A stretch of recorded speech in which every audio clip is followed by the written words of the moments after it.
이 시간 제가 오늘 본문 제목을 제가 이렇게 선창하면 따라해 주시면 돼요. 네.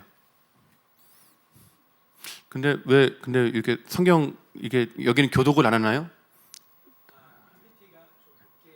아, 네, 네, 네. 아이고, 네, 네. 알겠습니다. 제가 선창하겠습니다. 복음은 잃어버린 자식들을 되찾으신 하나님의 열심이다. 이번에 좀 길게 해보겠습니다. 복음은 잃어버린 자식들을 되찾으신 하나님의 열심이다. 이번에 붙여볼게요. 복음은 잃어버린 자식들을 되찾으신 하나님의 열심이다. 아멘. 잃어버린 자식들을 되찾으신 그 하나님의 열심이 어떠했는지 함께 은혜를 나누고자 합니다. 하나님이 이 세상을 창조하실 때 7일 동안 창조하십니다. 6일 동안은 세상을 지으시고 7일째는 안식하셨어요. 주님이 그 창조하실 때 날마다 그 지으신 것을 보시고 보시기에 좋았더라 하십니다. 첫째 날부터 여섯째 날까지 주님이 그 창조를 그 날마다 완성하시고 나서 보시기에 좋았더라 하세요. 그리고 나서 여섯째 날이 밝습니다. 여섯째 날에 하나님이 땅에 기는 짐승을 지으세요. 여러분이 좋아하는 강아지하고 고양이를 그때 지으십니다. 주님이 그 땅에 기는 동물들을 지으시고 보시기에 좋았더라 하세요. 여섯 번째 좋았더랍니다. 그리고 나서 주님이 이번엔 사람을 지으시는데 사람을 창조하실 땐 약간 달라요. 앞선 창조와는 약간 조금 양태가 다릅니다. 주님이 사람을 지으실 때에는 성부, 성자, 성령 하나님이 모여서 의논을 하세요. 우리가 우리의 형상을 따라 사람을 만들자. 하나님이 그 전에 세상 지으실 때에는 말씀을 하셨거든요. 말씀하시면 짠하고 나타났잖아요. 근데 이번에는 의논을 하시는 거예요. 그리고 흙으로 손수 사람을 빚어 사람을 만들고 그 코에 생기를 불어넣으니 사람이 생명이 됩니다. 움직이는 생명이 돼요. 그러면서 하나님이 그 사람과 지으신 모든 것을 보시고 심히 좋았더라 하세요. 심히가 붙어요. 매우 좋아하신 거예요. 저는 이게 그냥 하나님께서 6일 동안 모든 창조를 완성하셨기 때문에 더 좋아하신 줄 알았거든요. 왜냐하면 이제 끝났잖아요. 완성이잖아요. 그래서 보시기에 심히 좋았더라 하셨구나, 더 좋아하셨구나, 제가 그렇게 이해하고 살아왔습니다. 근데 주님이 심히 좋았더라 하신 한 가지 이유가 더 있더라고요. 누군가가 저한테 당신의 인생에서 가장 행복한 한순간은 언제입니까? 라고 저한테 묻는다면 저는 고민 없이 바로 답이 나와요. 주저없이 바로 답할 수 있습니다. 제 인생에서 가장 행복한 한순간은 하나밖에 없는 제 딸이 태어났을 때, 그 갓난아기를 제 품에 처음 안았을 때, 그때가 제일 행복했어요. 그때가 제일 행복했어요. 태어난 제 딸아이를 처음 품에 안았을 때 그 기쁨은 제가 그때까지 살아오면서 경험했던 모든 기쁨의 총합을 합친 것보다 더 기뻤어요. 제 인생의 모든 행복과 기쁨을 통틀은 것보다 압도적으로 기쁘고 행복했어요. 그 태어난 딸을 제 품에 안고 기뻐할 때, 그때 이제 제가 안 거예요. 하나님이 그래서 심히 좋았더라 하셨구나. 하나님이 그래서 더 기뻐하시는 거구나. 하나님이 사람을 자식으로 지으셨구나. 하나님이 사람을 자녀로 지으셨다라는 걸 그때 제가 깨달아요.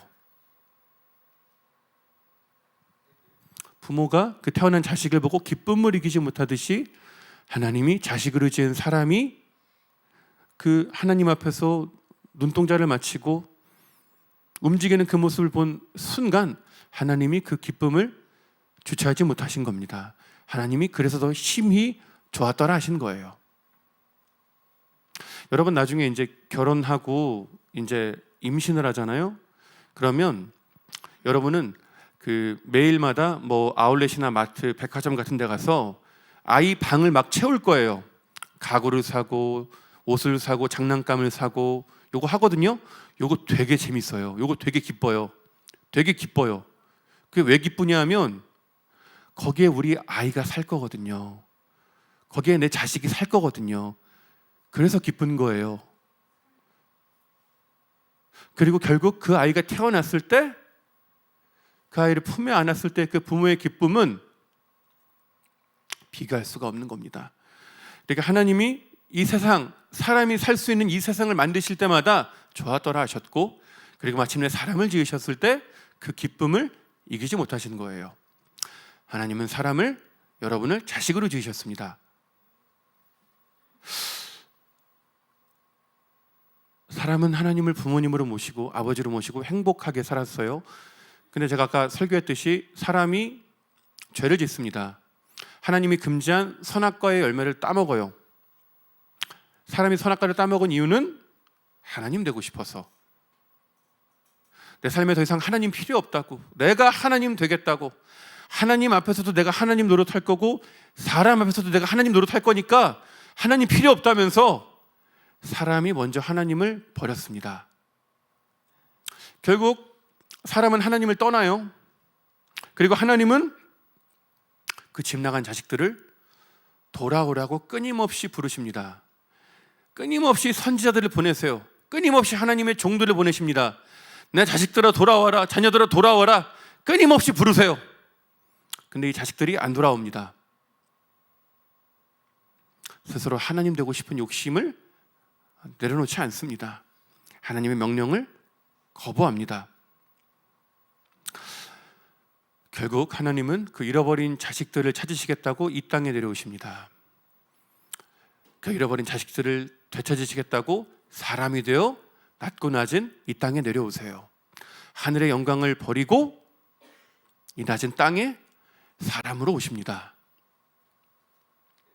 하나님은 공생의, 예수님은, 이 땅에 오신 예수님은 공생의 기간 중에 늘 낮은 데로만 가셨어요.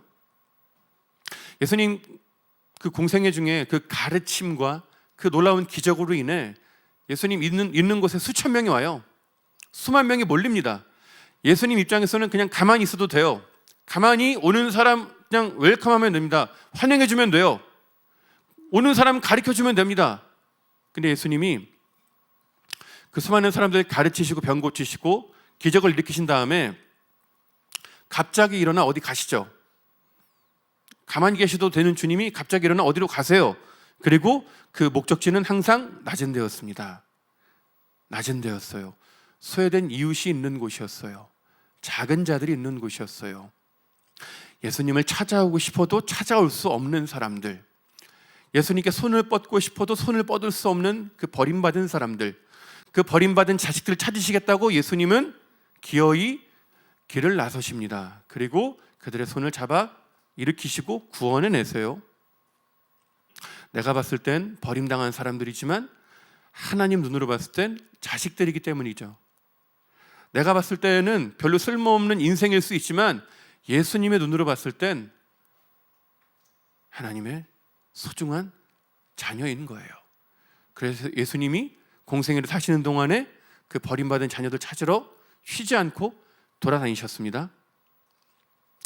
하루는 예수님이 그 38년 된 그 병자를 고쳐주세요. 38년 동안 걷지 못하고 그 하반신 마비로 인해 걷지 못하는 그 병든 사람을 주님이 고쳐주십니다. 주님이 그 사람에게 너의 자리를 들고 걸어가. 그러니까 이 사람이 갑자기 일어나가지고 자기 자리를 들고 걸어갑니다. 기적이 일어난 거예요. 그러면서 이제 예수님하고 헤어지는데 잠시 후에 거기를 바리새인들이 지나가다가 이 병 나은 사람이 자리를 들고 걸어가는 걸 봅니다. 그리고 시비를 걸어요. 너 왜 안식일에 일하냐? 왜 안식일에 자리를 들고 걸어가는 일을 하냐? 그러면서 따지는 거예요. 그래서 병 나은 사람이 나를 고쳐준 사람이 이거 자리를 들고 걸어가라고 해서 걸어가는 겁니다. 답을 해요. 이 사람 고쳐준 게 예수님이라는 걸 바리새인들이 나중에 알아요. 그래서 예수님한테 몰려와서 따지기 시작합니다. 예수님한테 바리새인들이 아니 일할 날들이 많은데 왜 안식일에 사람 고치냐? 왜 안식일에 사람을 고치는 일을 하냐? 그러면서 따지는 거예요. 그러니까 평생 걷지 못하던 사람이 일어났는데 기뻐하기는커녕 이 사람 일했다고, 그리고 예수님이 안식일에 병을 고치는 일을 했다고 추궁하는 거예요. 그럼 바리새인들에게 예수님 말씀하십니다. 내 아버지께서 이제까지 일하시니 나도 일한다. 내 아버지께서 이제까지 일하시니 나도 일한다. 그러니까 예수님이 내 아버지는 안식일에 쉬지 않으신다는 거예요. 내 아버지는 안식일에 쉬지 않고 일하신다는 거예요. 안식일에도 그 잃어버린 자식들 찾아오시겠다고 쉬지 않고 일하신다는 거예요. 하나님이 세상을 창조하실 때 6일 동안 창조하시고 7일째 안식하셨습니다. 안식하셨어요. 그런데 사람이 죄를 지어 하나님을 떠난 순간부터 하나님은 안식하지 못하셨어요. 안식하지 못하셨어요. 자식이 집을 나갔는데 그 어느 부모가 발을 뻗고 잠을 잡니까? 예수님이 자식을 지은 사람이 죄를 지어 하나님을 떠났는데 하나님이 어떻게 발 뻗고 안식하시겠어요? 그래서 예수님 말씀하시는 거예요. 내 아버지께서 이제까지 일하시니 나도 일한다. 내 아버지는 안식일 쉬지 않으신다는 거예요. 쉬지 않고 그 잃어버린 자식들을 찾는 일을 하신다는 거예요. 아버지가 그러시니 나도 그 일을 한다라면서 주님 말씀하신 겁니다. 주님은 우리 죄를 위해 십자가를 질 때가 가까이 온 줄 아셨어요. 이제 곧 십자가 지실 때가 다가온 줄 아시고 그 제자들을 다 모으십니다. 그리고 제자들에게 이렇게 말씀하세요. 내 기쁨이 너희 안에 있어. 너희 기쁨이 충만하길 원한다. 내 기쁨이 너희 안에 있어. 너희 기쁨이 충만하길 원한다. 그러니까 지금 예수님이 기쁘다고 하신 거예요. 기쁘다고 하신 거예요. 이제 예수님 몇 시간 되면 십자가에서 죽으실 걸 아시거든요. 십자가에서 어마어마한 고통당할 걸 아시거든요. 근데 주님이 지금 십자가를 눈앞에 둔 상태에서 내가 기쁘다 그러신 거예요. 얼마나 기쁘시면 내 기쁨이 너희 안에 있어 너희 기쁨이 충만하길 원한다 말씀하신 겁니다. 이 말은 예수님은 기쁨으로 십자가 지셨다는 거예요.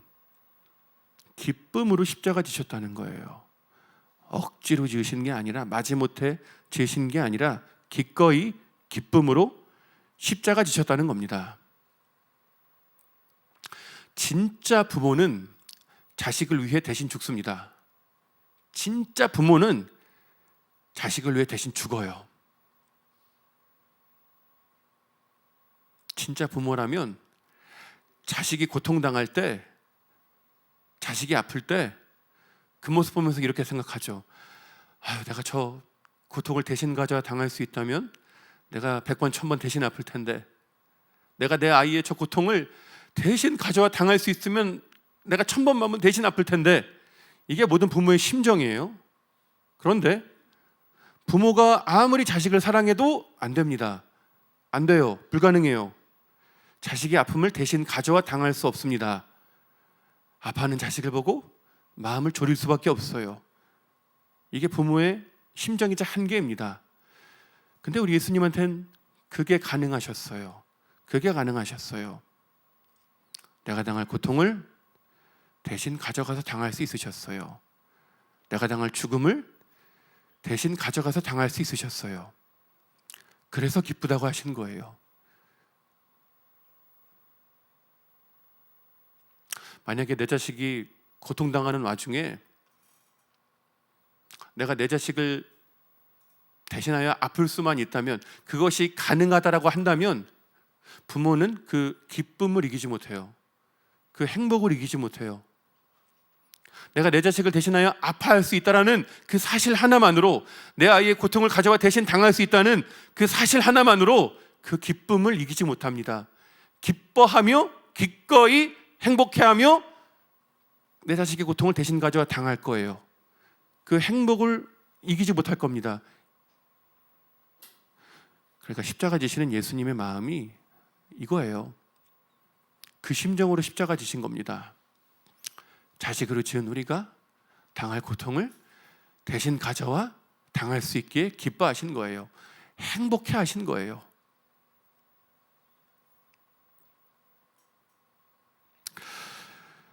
예수님은 그 제자들에게 말씀을 마치시고 나서 겟세마네 동산에 올라가십니다.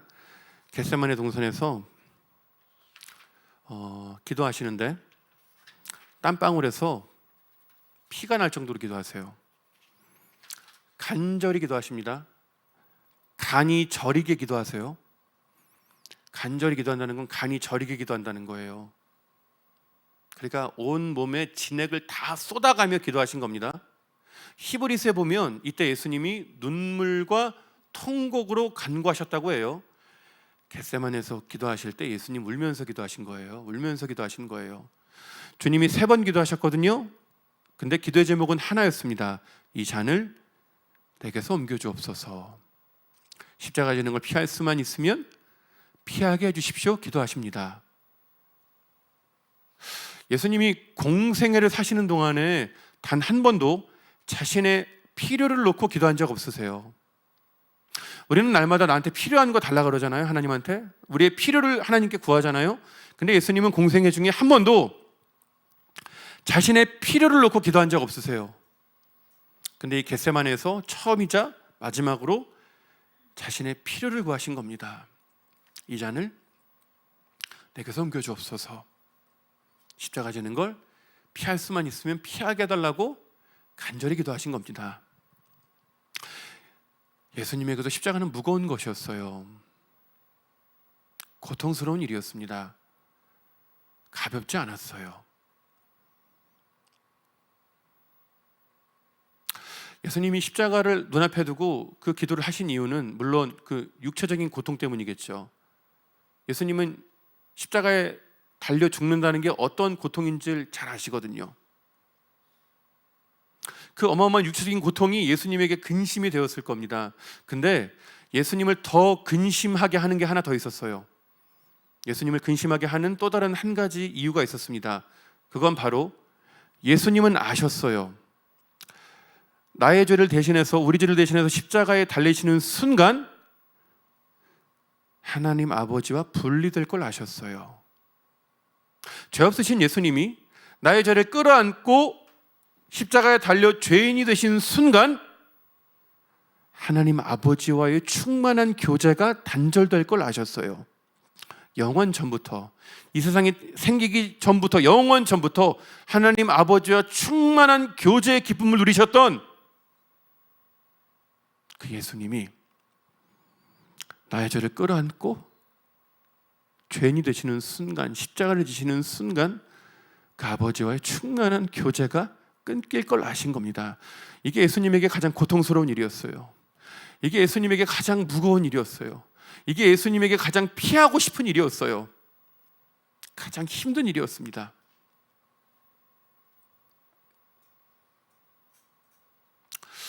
우리 청년 여러분, 아마 이 청년의 때에 죄의 유혹이 많고 더군다나 혈기가 왕성하기에 그 죄와 싸운다는 게 참 쉽지 않으실 겁니다. 우리 모두 각자가 죄와 싸우는 자기만의 방식이 있어요. 노하우가 있어요. 어떤 사람은 지옥 가는 게 무서워서 죄를 안 지려고 그래요. 심판받는 게 무서워서 죄를 안 지려고 그럽니다. 그런데 사는 게 지옥 같으면 죄를 짓더라고요. 뭐 사나 죽으나 지옥인데 죄 짓고 말지 이러면서 죄를 짓더라고요. 또 어떤 사람은 다른 사람의 시선이 두려워서 죄를 안 지려고 그래요. 다른 사람 눈치 보느라 죄를 안 지려고 그럽니다. 그런데 혼자 있으면 죄를 지어요. 보는 사람이 없으면 죄를 집니다. 제가 지금까지 신앙생활하면서 제가 죄와 싸운 저만의 노하우라는 게 있을 거 아니에요? 근데 그 가장 기본 베이스는 그거예요. 가장 기본은 저는 알아요. 제가 죄를 짓는 순간 하나님 아버지와의 충만한 교제가 끊길 걸 알아요. 제가 죄에 넘어지는 순간 그 죄책감이 파도처럼 저를 집어삼킬 걸 알아요. 제가 죄에 넘어지는 순간 그 엄청난 죄의식이 저한테 파도처럼 밀려올 걸 제가 압니다. 그게 싫어서 죄를 안 질라 그래요. 그게 짜증이 나서 죄를 안 질라 그래요. 그게 고통스러워서 죄를 안 질라 그래요. 그 공허함이 너무 싫어요. 그 공허함이 너무 싫거든요. 하나님이 느껴지지 않는 그 교제가 단절된 그 죄의식에 사로잡혀 그 공허함에 몸부림치는 그게 싫어서 죄를 안 지려고 합니다. 청년 여러분, 한번 잘 생각해 보세요. 죄가 우리에게 언제 유혹이 되는 줄 아세요? 죄라고 언제든지 우리에게 유혹이 되는 게 아니에요. 죄가 우리에게 유혹으로 다가오는 때는 우리가 공허할 때예요. 공허할 때예요. 갈급할 때예요. 외로울 때예요. 그때 죄가 우리에게 유혹으로 다가옵니다. 근데 여러분, 그 죄가 유혹으로 다가올 때 여러분이 지금까지 여러분의 방식대로 그것들을 처리해 오셨죠. 여러분의 방법대로 그 갈급함을 채우겠다고 죄를 지은 경험들이 있으실 겁니다. 갈급함을 채우겠다고 죄를 짓는 거예요. 근데 아시죠? 내가 갈급함 채우려고 죄를 들이킵니다. 이거 바닷물이에요. 채워지지가 않아요. 목말라요. 갈급합니다. 갈증이 더해요. 채워지지 않습니다. 하나님이 사람을 지으실 때 처음부터 마음에 구멍을 하나 내셨어요. 그리고 그 구멍은 하나님만 메우실 수 있게 설계하셨습니다. 그리고 그 구멍을 메울 수 있는 물은, 그 갈급함을, 갈증을 해소할 수 있는 물은 예수님께 있어요. 예수님 그러셨거든요. 영원히 목마르지 않을 물을 너희에게 주겠다. 예수님에게만 있습니다. 우리에게 갈급함이 밀려올 때 그 갈급함 그대로 주님께 나오십시오. 그 부들부들 떨리는 손, 그 마음 부여잡고 주님께 나아오십시오. 주님의 생수를 구하십시오. 말씀과 기도를 통해 내 안에 갈급함을 채워가십시오. 여러분, 그러면 이게 이 초조함이, 이 갈급함이 쭉 갈 것 같잖아요. 근데 예배당에 나오거나 내가 기도의 자리로 나아가서 말씀과 기도로 내 마음의 갈급함을 주님으로 채우려는 그런 열심들이 생기잖아요. 그게 습관되잖아요. 그러면 죄의 유혹이 나를 지나가는 걸 경험하게 돼요. 내가 늘 항상 넘어지는 죄인데, 나를 항상 넘어뜨렸던 죄인데, 그 죄의 유혹이 올 때 내가 주님을 붙들고 그 주님의 생수를 구하고 마침내 그 주님의 생수가 나에게 임할 때 내 마음에 갈급함이 채워집니다. 이게 채워지잖아요? 그럼 이게 유혹이 안 돼요. 이게 유혹이 안 돼요. 여러분, 저녁에 고기를 어마어마하게 먹었어요. 막 엄청난 고기를 막 먹었어요. 배가 이만큼 나왔어요. 근데 밥 먹고 식당에서 나오는데 어떤 사람이 와가지고 야, 고기 먹으러 가자. 그러면 유혹이 됩니까? 유혹이 안 돼요. 유혹이 안 됩니다. 유혹이 되는 분들이 몇 분 계신 것 같은데 유혹이 안 돼요. 유혹이 안 됩니다. 그러니까 죄도 그런 거예요. 죄도 그런 겁니다. 우리 마음이 갈급할 때 그 갈급함을 주의 은혜로 채울 때 그 죄가 우리에게 왕노릇 못하는 거예요. 주님의 방법으로 그 죄와 싸워 이기는 겁니다. 주님은 그 겟세마네 동산에서 기도를 마치시고 주님은 내 뜻대로 마시고 아버지의 원대로 되기를 원합니다 기도하시며 예수님을 잡으러 온 군인들이 올 줄 아시고 그들을 마중 나가십니다. 그 겟세마네 동산 내려가니까 그 제자 중에 하나였던 가룟 유다가, 이 배신자가 대제사장의 군인들을 우르르 몰고 옵니다. 그러면서 예수님하고 딱 마주친 거예요. 그때 예수님이 그 군인들에게 묻습니다. 너희가 누구를 잡으러 왔느냐? 그래서 군인들이 나사렛 예수니라.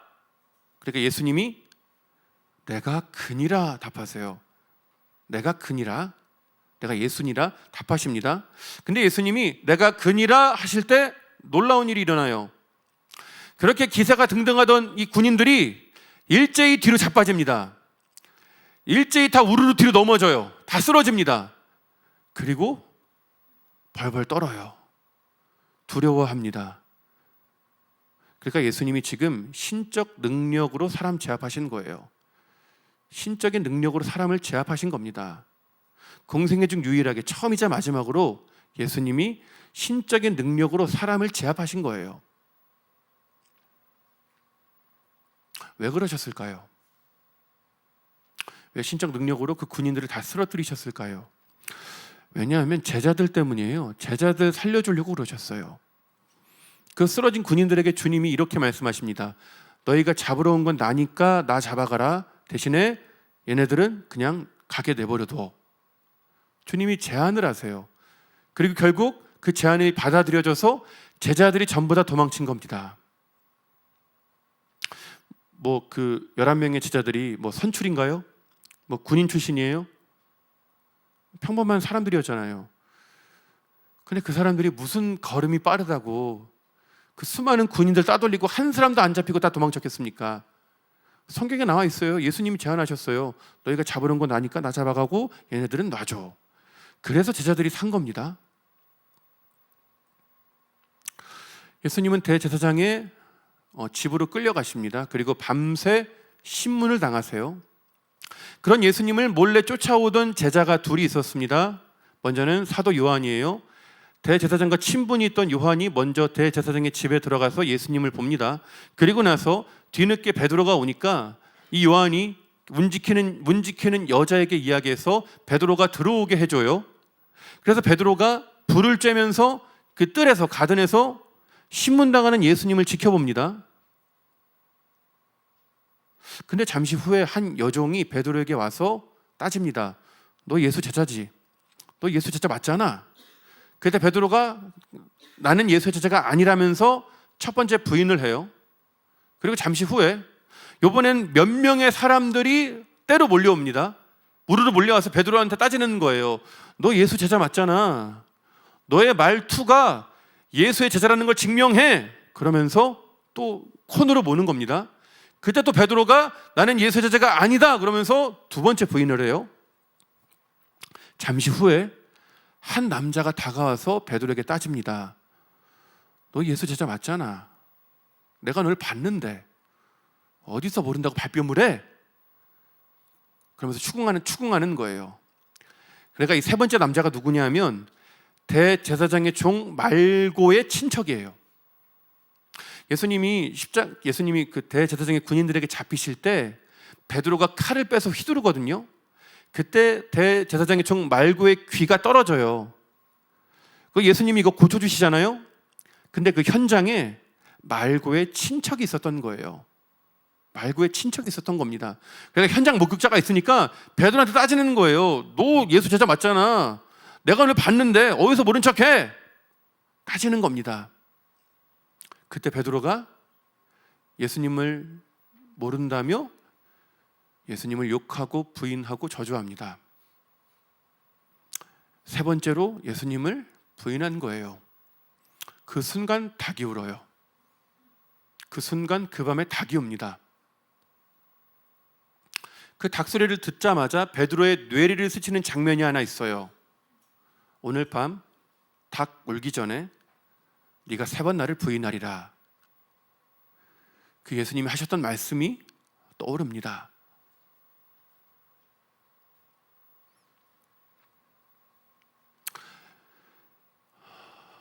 베드로는 당당했거든요. 다른 사람은 다 줄을 버릴지라도 나는 버리지 않겠습니다.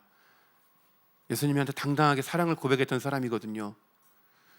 근데 정말 그 예수님이 예언하신 대로 닭이 울기 전에 자기가 지금 예수님을 3번 부인한 거예요. 그 닭소리를 듣자마자 그 예수님 말씀이 떠오른 겁니다. 그 순간 그 베드로의 마음에 죄책감이 파도처럼 밀려옵니다. 그 베드로를 집어삼킬 듯이 막 죄의식이 밀려와요. 베드로가 어쩔 줄 모릅니다. 그 초조함을 어쩔 줄 몰라요. 근데 그 닭이 오는 순간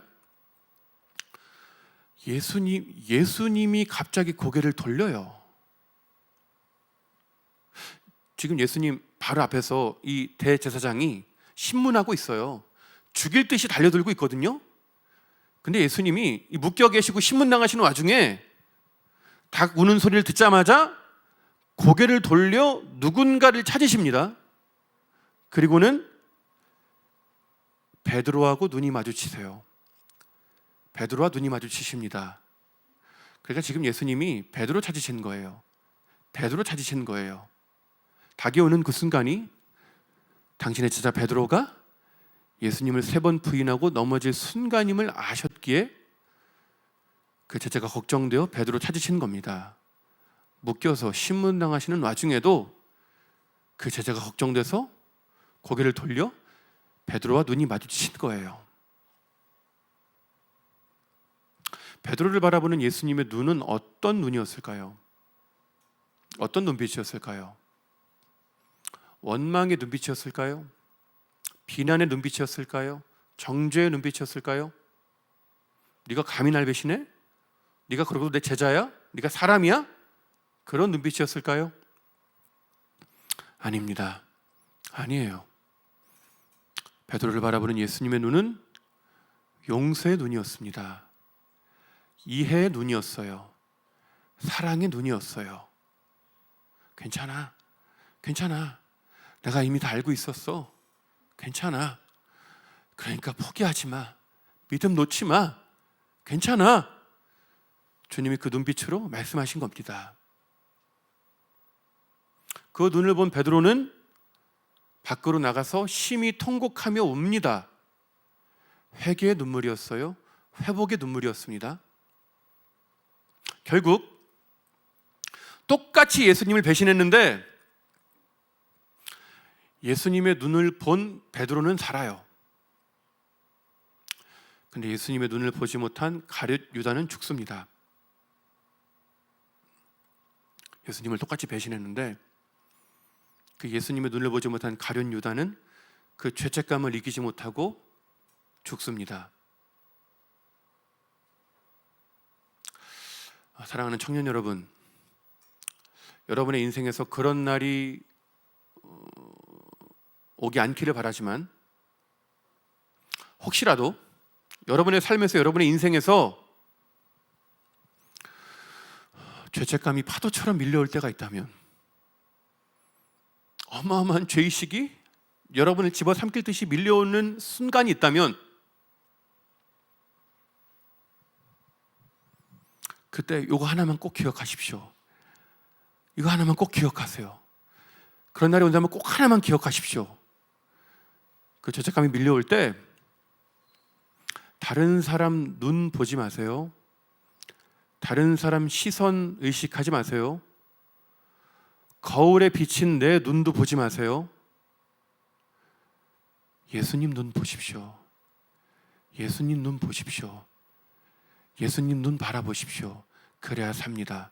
그래야 살아요. 그래야 삽니다. 끝까지 나를 품으시고 용서하시고 포기하지 않는 예수님 눈 바라보십시오. 그래야 삽니다. 그래야 살아요.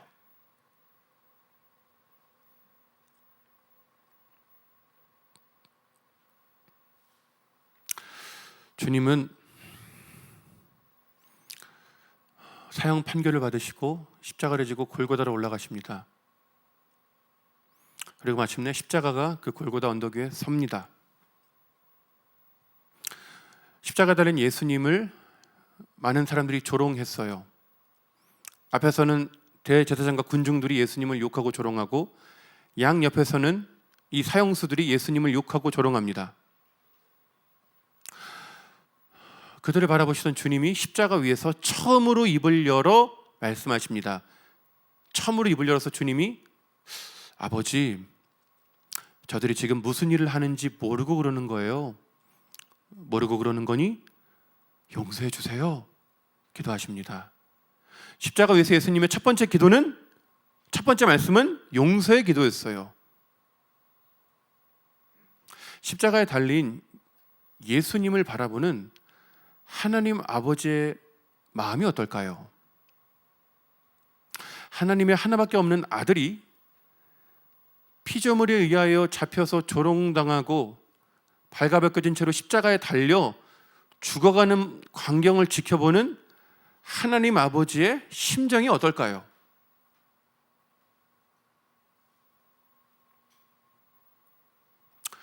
이러한 하나님 아버지의 마음을 예수님이 우리에게 살짝 엿볼 수 있는 이야기를 하나 들려주신 게 있습니다. 그건 바로 큰 포도원 주인의 비유예요. 큰 포도원이 있었습니다.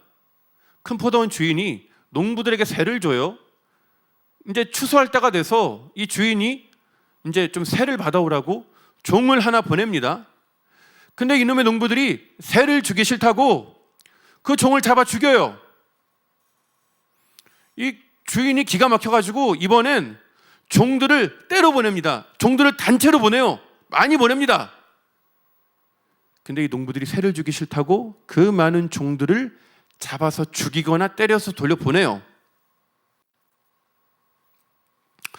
주인이 너무 황당해서 기가 차서 주인이 혼잣말로 뭐라 그러냐면, 얘네들이 그래도 내 아들은 존대하겠지, 내 아들은 존중하겠지 하면서 하나밖에 없는 아들을 보냅니다.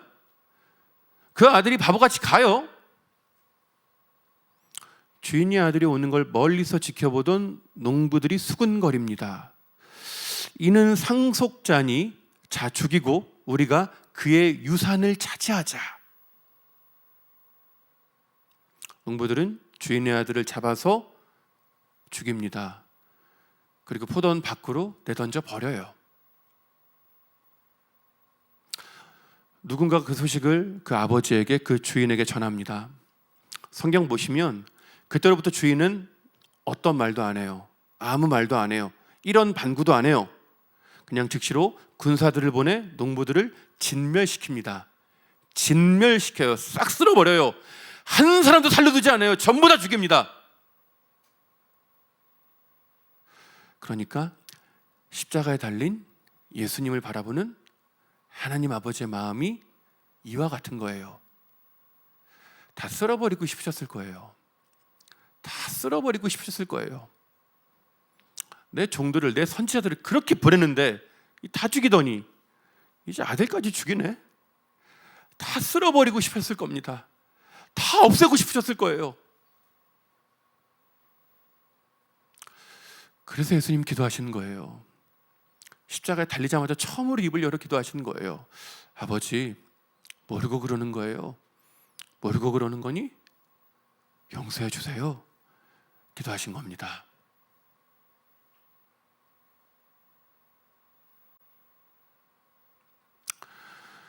주님은 십자가에 달려 계십니다. 우리는 보통 예수님이 십자가에 힘없이 매달려 계신다고 생각을 해요. 근데 그렇지 않아요. 예수님은 힘없이 십자가에 매달려 계시지 않았습니다. 왜냐하면 예수님은 스스로의 힘으로 십자가에서 내려올 수 있으셨거든요. 예수님 십자가 지시기 전에 제자들에게 말씀하셨어요. 내가 지금 12영, 12군단도 더 되는 천사들을 보내 저들을 썰어버릴 수 있다. 그런데 하나님 아버지의 뜻을 이루기 위하여 그렇게 하지 않겠다 그러면서 안 하셨어요. 십자가에서 내려올 능력과 힘이 있으시지만 예수님은 십자가를 내려오지 않으셨습니다. 이 말은 예수님은 십자가에 힘없이 매달려 계신 게 아니라 십자가를 꽉 붙들고 계신 거였어요. 십자가를 꽉 붙잡고 계신 거였어요.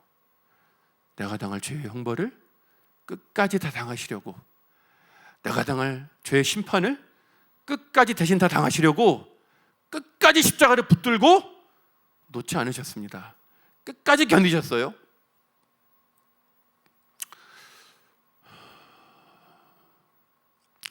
주님 달려 계신데 갑자기 해가 빛을 잃어요. 갑자기 대낮인데 해가 중천에 떴는데 해가 빛을 잃습니다. 어두워져요. 이스라엘에 갑자기 어두움이 임합니다. 그렇게 기세가 등등하던 이 대제사장과 이 군중들이 고요해져요. 고요해집니다.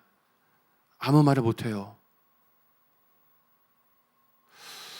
이스라엘 사람들에게 대낮에 임한 어두움은 단순한 자연 현상이 아닙니다. 단순 자연현상이 아니에요. 단하지만 어두움은 이스라엘에게 상징적인 사건입니다. 상징적인 사건이에요. 그들의 옛 조상들이 이집트에서 경험했던 일입니다. 이스라엘이 이집트에 400년 동안 노예로 있을 때 하나님은 그 이스라엘을 구원하시겠다고 모세를 보내십니다. 그리고 하나님은 모세를 통해 그 이집트의 심판을 내리시죠. 그 10가지 심판을 통해 이집트 전역이 초토화돼요. 모든 경제와 산업 기반이 전부 다 무너집니다. 그런데 이 이집트의 왕 바로는 이 이스라엘 사람들을 놔주지 않아요. 포로에서 해방을 안 시킵니다. 왜냐하면 지금 당장 요거 산업 기반 다 무너져도 200만 명이 넘는 이스라엘 노예들 있으면 금방 일으키거든요.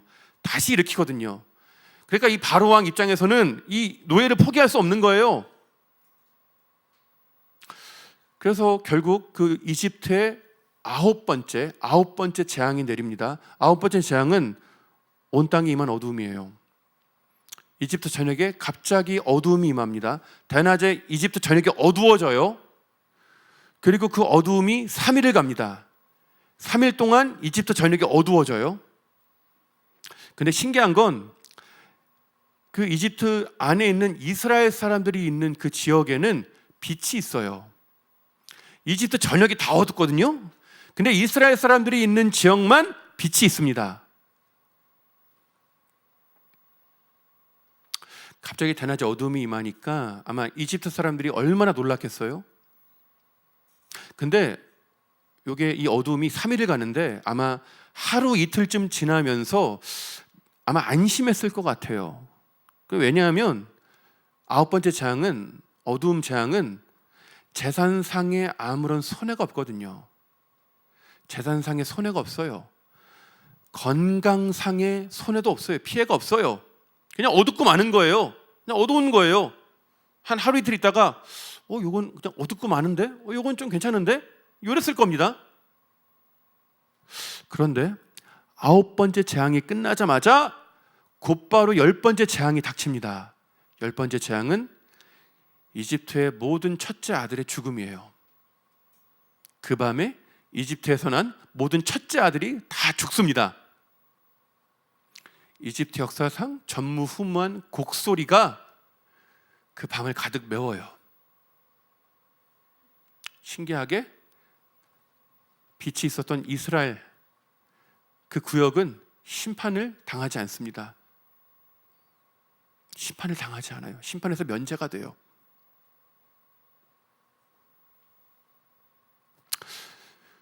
그런데 지금 예수님 십자가에 달려 계신데 어둠이 임한 거예요. 어둠이 임한 거예요. 예전에 이집트에 어둠이 임했을 때 이스라엘 어둠이 없었단 말이에요. 심판에서 면제됐단 말이에요. 근데 예수님이 십자가에 달려 계신데 갑자기 어둠이 임한 거예요. 그러니까 이 사람들이 긴장할 수밖에 없는 겁니다. 이제는 이스라엘의 장자들이 죽임을 당할 차례예요. 패역한 이스라엘의 그 장자들이 심판을 받을 차례입니다.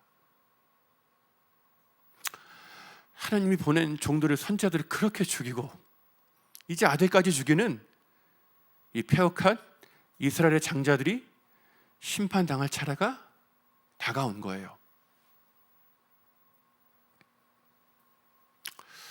그런데 하나님은 이스라엘의 장자들이 아니라 당신의 하나뿐인 장자를 심판하십니다. 이스라엘의 장자들이 아니라 당신의 하나뿐인 아들이신 예수님을 죽이십니다. 나 같은 죄인 살리시겠다고 하나밖에 없는 아들을 심판하십니다. 세상 그 어떤 부모가 다른 사람 살리겠다고 자기 자식을 내줍니까? 불가능해요. 불가능합니다. 불가능해요. 내가 대신 죽으면 죽었지 자식을 내줄 부모는 없어요. 왜냐하면 부모에게 자식은 모든 것이거든요. 모든 것이에요. 모든 것이에요. 자기 목숨과 비교되지 않을 만큼 소중한 존재가 자식들입니다. 근데 다른 사람 살리겠다고 자기 자식을 내주는 부모가 어디 있습니까? 없어요. 근데 하나님이 그 일을 하신 거예요. 하나님이 그 일을 하신 거예요. 나 같은 죄인 살리시겠다고 그 아들을 내어주신 겁니다. 그러니까 우리가 이 하나님의 사랑을 우리 머리로 이게 이해가 안 되는 거예요. 우리 머리로 이해가 안 돼요. 왜냐하면 우리 인식의 수준의 차원을 벗어난 사랑이거든요. 우리가 도저히 상상하지도 감당하지도 못할 사랑이거든요. 그러니까 이게 우리 머리로 도저히 이해가 안 되는 거예요. 그래서 하나님은 그 사랑을 우리의 머리가 아니라 마음으로 깨닫게 하십니다. 우리의 마음으로 깨닫게 하세요. 우리 청년 여러분, 이제 대학 가고 직장 가고, 그러니까 나이가 들어가면서 철이 들어가죠. 철이 들어갑니다. 그리고 이제 나중에 결혼을 하고 애를 낳고 살다 보면 그 철이 들어감이 정말 막 급성장할 거예요. 철이 들어간다는 건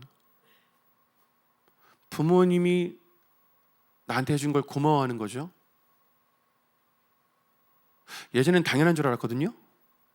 그냥 어릴 땐 당연한 줄 알았잖아요. 부모님이 나한테 뭐 해주는 게 당연한 줄 알았잖아요. 근데 청년이 되고 결혼을 하고 애를 낳고 직장을 다니고 생활을 하며 살다 보니까 이게 당연한 게 아니라는 걸 아는 거예요. 와, 이거 장난 아니구나. 와, 이거 우리 엄마 아빠 이거 어떻게 했지? 와, 이거 어떻게 했지? 이런 걸 깨달아가는 걸 철이 들어간다고 합니다. 철이 들어간다는 건 부모님이 나한테 뭔가 새로운 걸 해주는 걸 고마워하는 게 아니에요. 오래전에 나에게 주었던 사랑을 고마워하는 걸 철이 들어간다고 합니다. 마찬가지입니다. 신자는 믿는 사람은, 성도는 일평생 하나님 아버지 앞에 철이 들어가요. 하나님께 철이 들어갑니다. 예전에 보이지 않았던 그 하나님의 열심과 사랑이 새롭게 다가와요. 새롭게 깨달아집니다. 예수님이 날 위해 십자가에서 대신 죽으셨습니다. 이 단순 명제가 내 삶을 통해 끊임없이 갱신되는 거예요. 끊임없이 깨달아지는 겁니다. 깨달아지고 또 깨달아지는 거예요. 그 복음의 내용이 내 마음 깊이 내려가는 겁니다. 신자가 일평생 십자가를 붙들고 산다는 건 십자가를 주술적으로 외우는 게 아니에요. 주문 외우는 게 아니에요. 주기도문 100번 외우는 게 아니에요. 신자가 일평생 십자가를 붙들고 산다는 건 그 십자가 안에 담긴 그 하나님의 사랑을 일평생 깨달아 간다는 겁니다. 일평생 깨닫고 또 깨달아가는 거예요. 나를 향한 사랑이 이렇게나 큰 걸 일평생 깨닫고 또 깨달아가는 겁니다. 이게 깨달아지잖아요? 그러면 살 수 있어요. 이게 깨달아지잖아요? 그러면 숨 쉴 수 있어요. 내가 이렇게 큰 사랑받는 존재임이 새롭게 다가오니까 숨이 쉬어지는 겁니다.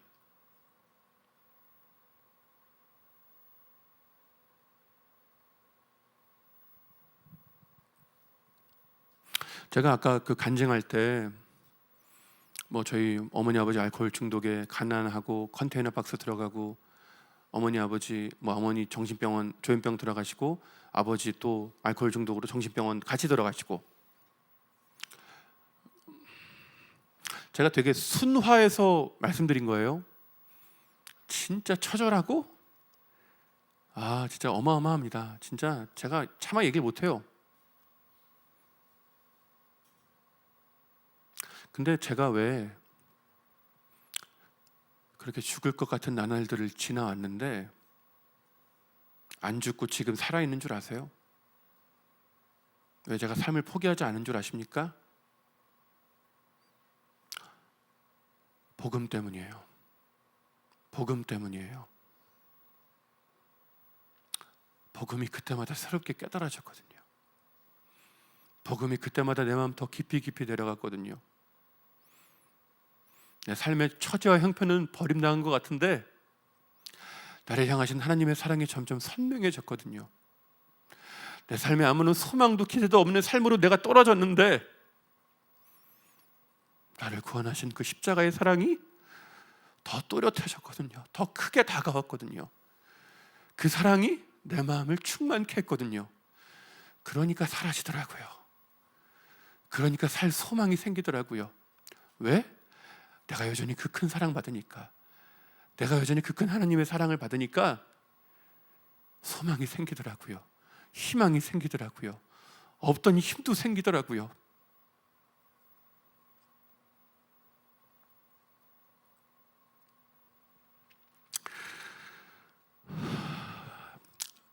마침내 주님은 우리를 대신하여 십자가에서 모든 형벌을 다 당한 줄 아셨습니다. 내가 당할 심판을 다 당한 줄 아셨어요. 그래서 예수님이 다 이루었다 말씀하십니다. 다 이루었다 말씀하세요. 내가 당할 죄의 형벌을 주님이 이제 다 받으신 거예요. 그래서 주님이 다 이루었다 말씀하십니다. 그리고 마지막으로 주님이 큰 소리를 치시고 운명하세요. 마지막으로 주님이 아버지여 내 영혼을 아버지 손에 부탁하나이다 큰 소리 치시고 운명하십니다. 예수님이 운명하실 때 돌아가시는 순간 멀찍이 떨어져 있던 예루살렘 성전의 성소와 지성소를 구분하는 휘장이 위에서 아래로 찢어집니다. 지성소로 들어가는 입구인 휘장이 아무도 손대지 않았는데 위에서 아래로 찢어진 거예요. 이 휘장을 지나서 들어갈 수 있는 지성소는 대제사장 한 사람만 1년에 딱 하루만 들어가요. 1년에 대속죄일 딱 하루만, 대제사장 한 사람만 하루만 딱 들어갈 수 있는 곳이 지성소입니다. 지성소는 하나님의 임재를 상징해요. 근데 그 하나님이 계신 그곳에 선택받은 한 사람만 1년에 딱 하루만 들어갈 수 있는 거예요. 이 말은 이 휘장은, 지성소에 입은 휘장은 하나님께 나아가고 싶어도 나아갈 수 없는 사람의 죄의 벽을 상징합니다. 죄의 벽을 상징해요.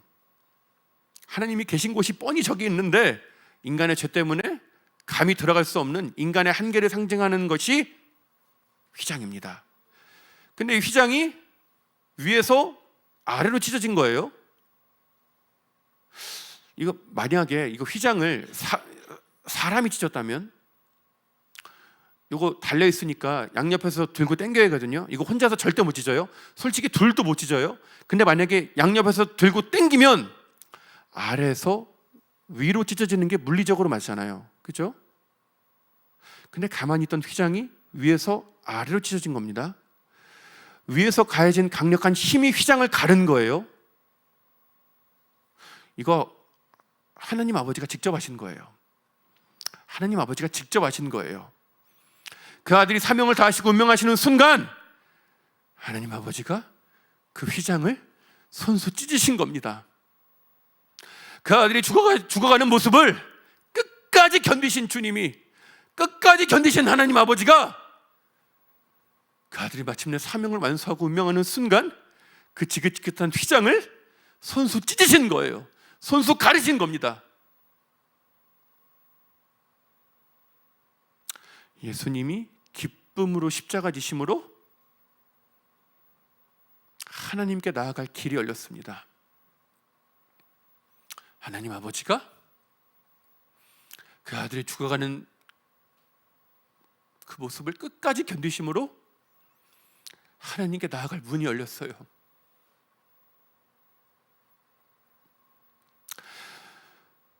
그런데 청년 여러분, 문이 열렸는데, 길이 열렸는데 어디를 가십니까? 어디를 가십니까? 그렇게 바삐 어디를 돌아다니십니까? 어디에서 삶의 만족을 구하십니까? 어디에서 삶의 만족을 찾으십니까? 어디에서 삶의 목적을 구하십니까? 누구를 바라보고 누구를 의지하며 사십니까? 아시잖아요. 이게 바닷물인 거 알잖아요. 평생 속아왔잖아요. 마셔도 칼찍만 당하는 바닷물인 거 알잖아요. 근데 왜 자꾸만 똑같은 실수를 반복하십니까?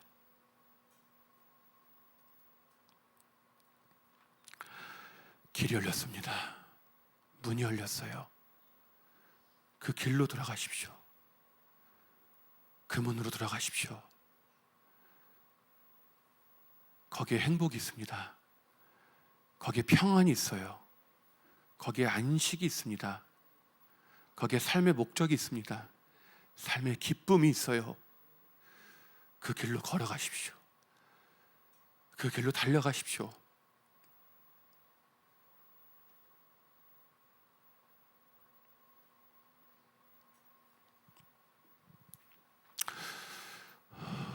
우리는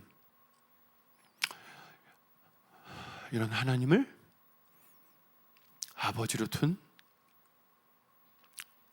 자녀들입니다. 우리를 이렇게까지 사랑하는 하나님이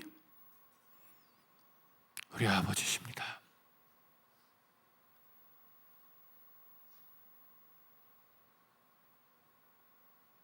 세상 그 누가 나를 대신하여 죽습니까? 세상 그 누가 나 살리겠다고 자기 자식을 내줍니까? 없습니다. 지금도 없고 앞으로도 없을 거예요. 하나님밖에 없습니다. 하나님밖에 없어요. 우리는 그 큰 사랑을 받은 하나님의 자녀들입니다. 그러니 여러분 좌절하지 마십시오. 낭망하지 마십시오. 내 육신의 부모님이 나를 아프게 한다고 좌절하지 마십시오. 하나님이 내 아버지가 되시기 때문입니다.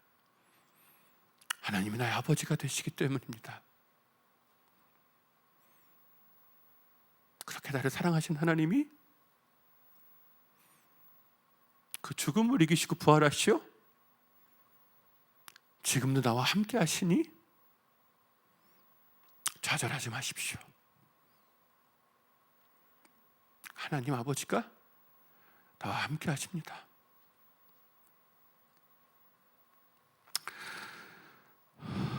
말씀의 결론입니다.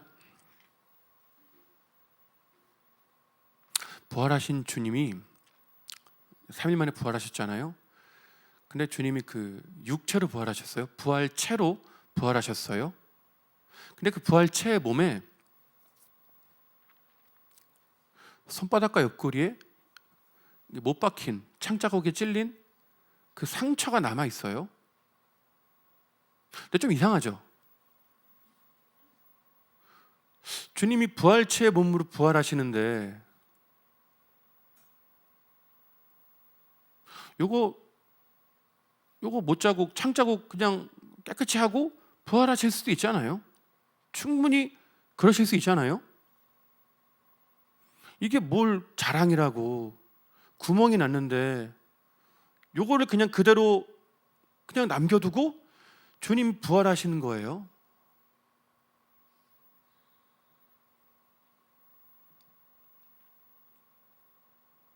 그러니까 주님은, 부활하신 주님은 우리를 사랑한 흔적을 그 몸에 남기셨습니다. 우리를 사랑하는 흔적을 그 몸에 새기셨어요. 누군가를 정말 사랑하다가 상처받을 때 있잖아요. 누군가를 정말 사랑하다가 얻는 상처는 흉이 아니에요. 나쁜 게 아니에요. 내가 누군가를 사랑하다가 받는 상처는 훈장입니다. 영광이에요. 예수님께 그 상처는, 그 구멍은 흉이 아니었어요. 주님께 자랑이었습니다. 주님의 자랑이었어요. 우리를 사랑하신 그 흔적을 주님은 남기셨습니다. 우리도 예수님을 사랑한 흔적을 남기며 살아야겠습니다. 예수님을 사랑한 흔적이 남는 인생이 되어야겠습니다.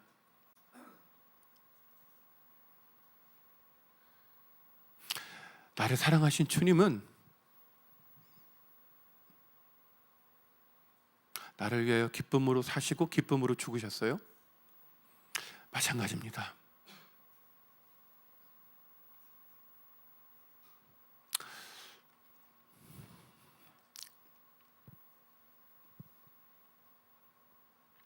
정말 누군가를 사랑하면 그 사람의 기쁨을 위해 삽니다. 누군가를 정말 사랑하는 사람이 생기면 더 이상 내 기쁨은 중요하지 않아요. 내가 사랑하는 사람의 기쁨이 압도적으로 중요합니다. 내가 기쁜 일이 있어도 내가 사랑하는 사람이 우울해 있잖아요. 그럼 내 기쁨은 온데간데 없이 사라져요. 하지만 내가 좀 힘들어도 내가 사랑하는 사람이 기쁘면 나도 덩달아 기쁩니다. 그게 사랑이에요. 사랑은 그 사랑하는 대상을 위해서 살게끔 합니다. 우리를 사랑한 예수님은 우리를 위해 살고 죽으셨어요. 그 사랑받은 우리는, 예수님을 사랑하는 우리는 예수님을 위하여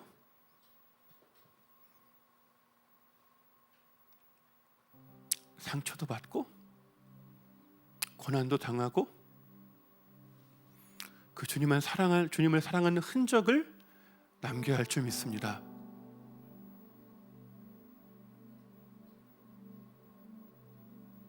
여러분, 예수님이 딱 고난당할까 두려우시죠? 근데 제가 확신하는데 고난당할까 두려워하시는 분들에겐 고난 안 와요. 고난이 안 옵니다. 주님은 자격이 없는 사람에겐 고난 주시지 않아요. 근데 정말 예수님을 사랑해서 그 예수님의 길을 걷는 우리 믿음의 선배들, 제 주변의 동료들 보면 예수님을 믿다가 고난이 오고 상처를 받고 참 힘들거든요. 근데 그 사람들이 되게 기뻐하는 거 아세요? 예수님을 믿다 당하는 고난과 상처를 기뻐하는 거 아세요? 되게 기뻐해요. 왜냐하면 주님이 날 인정해 주신 거거든요. 내가 주님을 위하여 고난받을 수 있는 그런 존재로 인정해 주신 거거든요.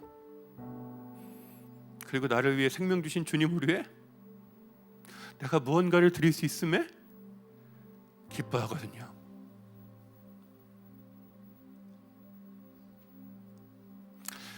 사랑하는 청년 여러분, 인생은 짧아요. 여러분 금방 20살, 30살 됐죠?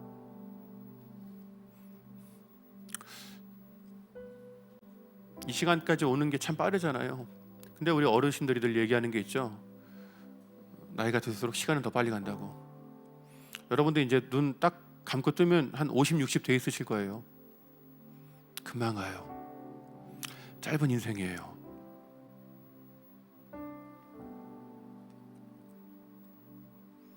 하나님의 기쁨을 위해 사십시오. 내가 사랑하는 주님을 위해 사십시오. 그러기에도 인생이 참 부족합니다. 시간이 짧아요. 그렇게 주님을 위해 사시는 행복한 인생 사시길 예수님의 이름으로 축원합니다. 우리 함께 기도합시다. 이 시간 함께 기도할 때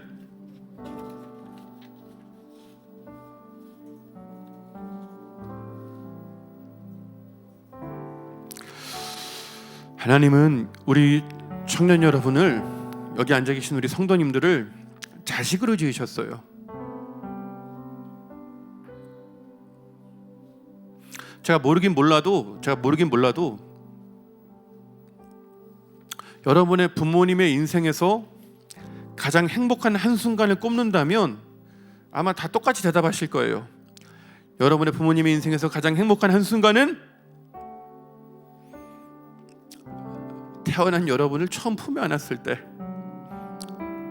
여러분의 부모님은 그 기쁨을 이기지 못했을 겁니다.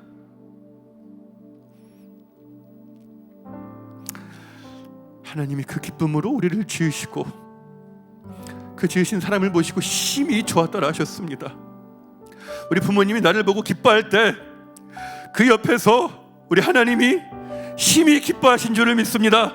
이 시간 기도할 때 주님, 나를 자녀로 지으신 하나님, 나를 지시고 기쁨을 이기지 못하신 하나님, 그 하나님 아버지를 내가 이 시간 만나게 해달라고, 이 시간 주님을 만나게 해달라고 우리가 주님 이름 한 번 부르고 기도합니다. 주여!